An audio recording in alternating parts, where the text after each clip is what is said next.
Hi guys, so this week I'm going to be talking about parasocial relationships and media friends.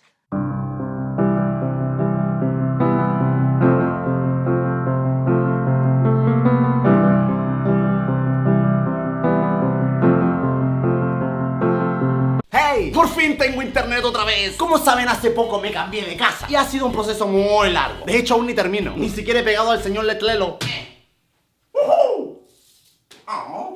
For class, we read a chapter by Joshua Meyrowitz called From Distant Heroes to Intimate Friends. So Meyrowitz does a great job of explaining why fans of media friends like John Lennon and Princess Diana developed such strong parasocial relationships with them. But a lot has changed since he published this chapter. So in terms of talking about YouTube, I've divided what makes him popular into 3 different categories.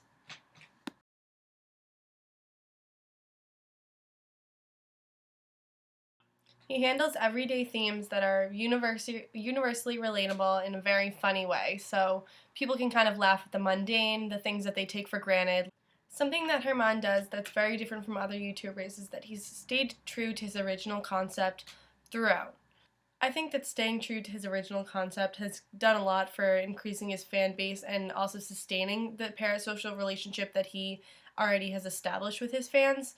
I think that when people start straying from their original concept is sort of when they start getting questions of authenticity.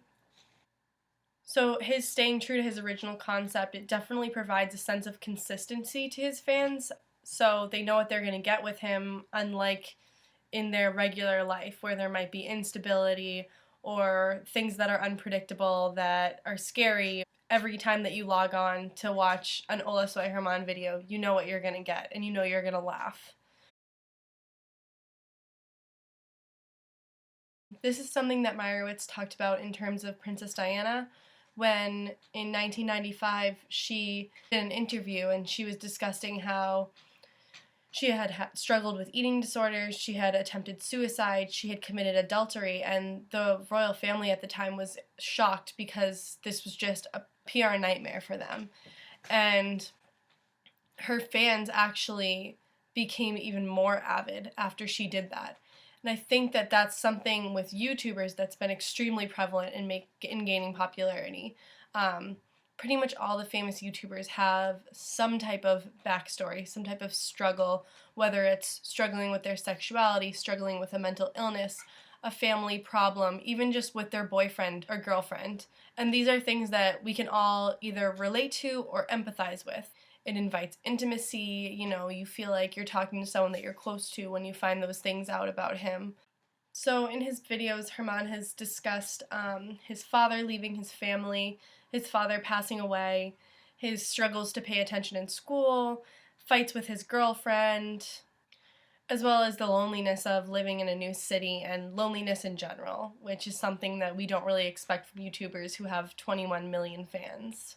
It's something that Joshua Gamson talks about in his article called The Unwatched Life is Not Worth Watching. He talks about this turn towards the ordinary that's happened in the last couple of decades and how that has really strengthened fans' views of their media friends.